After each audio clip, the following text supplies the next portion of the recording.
तीन राज्यों में बीजेपी की जीत को लेकर नेताओं की प्रतिक्रियाएं लगातार सामने आ रही हैं। कैबिनेट मंत्री विपुल गोयल ने इस जीत को कार्यकर्ताओं की मेहनत और नरेंद्र मोदी और अमित शाह के नेतृत्व का परिणाम दिया है। उन्होंने कहा कि असम में विकास और केरला में बढ़ते वोट प्रतिशत ने पार्टी को मजबूत बना दिया है। साथ ही उन्होंने ममता बनर्जी पर निशाना साधते हुए आत्ममंथन की सलाह दी है। तो मैं आप सबको, देशवासियों को, प्रदेशवासियों को बहुत बहुत मुबारकबाद देता हूं कि जो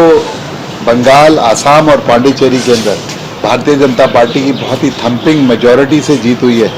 और ये बंगाल की जो जीत है, मैं समझता हूँ ये खाली जीत ही नहीं, ये उन कार्यकर्ताओं की जीत है जो कि विषम परिस्थितियों में भी उस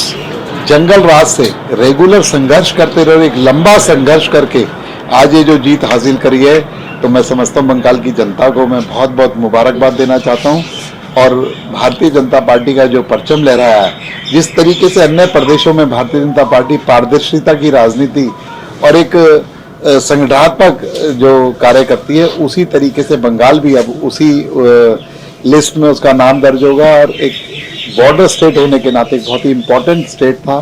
और वहाँ पर जिस तरीके से तुष्टीकरण की राजनीति और भेदभाव की राजनीति हो रही थी, उससे छुटकारा मिलेगा। और मैं कहता हूँ ये जीत जो है माननीय नरेंद्र मोदी जी की नीति की और माननीय अमित शाह जी की रणनीति की और कार्यकर्ताओं के अथक प्रयास का ये मेहनत है कि जो आज बंगाल के अंदर इतना जबरदस्त रिजल्ट लोगों ने एक तरफा होकर, क्योंकि वो जंगल राज से त्रस्त थे,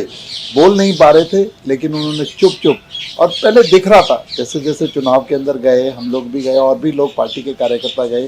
तो जो फीडबैक था कि जिस तरीके से एक साइलेंट माहौल था, चुप दबी जबान के अंदर वहाँ के लोग बोलते थे, लेकिन इतनी संख्या में वोट डालकर कि उन्होंने एकदम इतना बड़ा मैंडेट देने का काम किया। मैं भारतीय जनता पार्टी के पक्ष में तो मैं बिहार की जनता को बहुत बहुत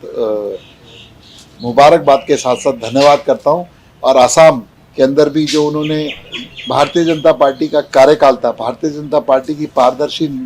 सरकार थी, उसको दोबारा रिपीट करने का काम किया। और जिस तरीके से वहाँ पर व्यापार, वहाँ पर मेडिकल फैसिलिटीज़, एजुकेशन के अंदर बहुत बड़ा इन्वेस्टमेंट आया, और आसाम ने जो कि हमेशा हर साल किसी न किसी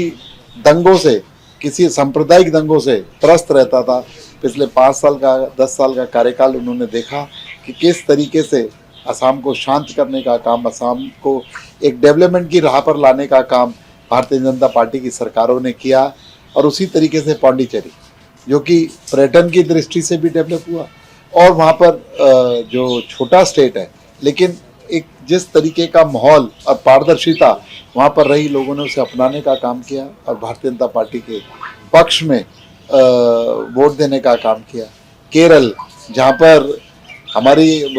काफ़ी सालों से कोई एग्जिस्टेंस नहीं थी, वहाँ पर चाहे नगर निगम बनाकर, और अब भारतीय जनता पार्टी को काफ़ी मात्रा में वोट देकर, वोट परसेंटेज बढ़ाकर और कुछ सीटों के साथ केरल के अंदर भी भारतीय जनता पार्टी एंट्री कर रही है। तो मैं कहना चाहूँगा, चाहे तमिलनाडु की बात हो, हर जगह पर हमारी वोट परसेंटेज बढ़ाने का काम किया। तो लोगों ने मोदी जी की नीतियों का, स्वच्छ प्रशासन और पारदर्शी प्रशासन को देखते हुए इसको मैंडेट को अंजाम दिया है। तो मैं सभी 5 प्रदेश की जनता का बहुत बहुत धन्यवाद करता हूँ। सर, इस बार आपको क्या लगता है कि बंगाल में जहाँ विरोध बहुत था और इस तरह के आरोप टीएमसी लगाती थी कि भाजपा तो धर्म जाति की बात करती है, हिंदू मुस्लिम की बात करती है, इस तरह के आरोप लगे रहे थे कि क्या कारण रहे कि इतनी बड़ी जीत हासिल की? सब लोग जानते हैं कि कौन लोग आरोप लगाने का काम के साथ साथ इसी बात को आगे बढ़ाने का काम करते थे कि संप्रदाय की राजनीति करना, भेदभाव की राजनीति करना, जातिगत राजनीति करना और पारदर्शिता ना रहना, उसके खिलाफ लोगों ने मैंडेट दिया है, क्योंकि उनकी जुबानी कुछ थी और काम करने का तरीका कुछ और था। तो उसको नकारने का काम आज वेस्ट बंगाल की जनता ने किया है, और जो हमारे कार्यकर्ताओं का जो संघर्ष था, उसको कहते हैं उनकी जो मेहनत थी, वो रंग लाने का काम। तमाम तरह के एलिगेशन अब ममता बनर्जी लगातार लगा रही है, चुनाव आयोग पर भी किस तरीके से जो है वो दुरुपयोग करके सरकारी मशीनरी का किस तरीके ये तो विपक्ष का कांग्रेस हो चाहे ममता बनर्जी हो, जब जीतते हैं तो ये अपनी जीत करते हैं, जब हारते हैं तो ये मशीनरी, वही मशीनरी 2000 के अंदर भी थी, जो 2021 के अंदर भी थी, जब पिछले वाले चुनाव हुए थे। तभी भी इसी तरीके का काम जो है चुनाव लड़ने का काम लोगों ने किया, लेकिन हम लोग एक लक्ष्य तक नहीं पहुंच पाए, लेकिन वोटों के अंदर, सीटों के अंदर बहुत बड़ा इजाफा करने का काम किया। और आज जो ममता बनर्जी अपनी हार को अपनी आत्म मंथन करने की बजाय, अपनी सरकार का विश्लेषण करने की बजाय जो आरोप की राजनीति कर रहे हैं, तो ये मैं समझता हूँ ये कोई सकारात्मक बात नहीं है। अपना आत्म मंथन और चिंतन करना चाहिए कि 15 साल के कार्यकाल में क्या क्या गलतियां हुई, हम उन्हें सुधारने का काम करें। चुनाव में देखते हैं इसके परिणामों का कोई असर होगा? ऑब्वियसली देखिए, फर्क तो पड़ता ही है, लोगों की भावनाएं और लोगों का माहौल और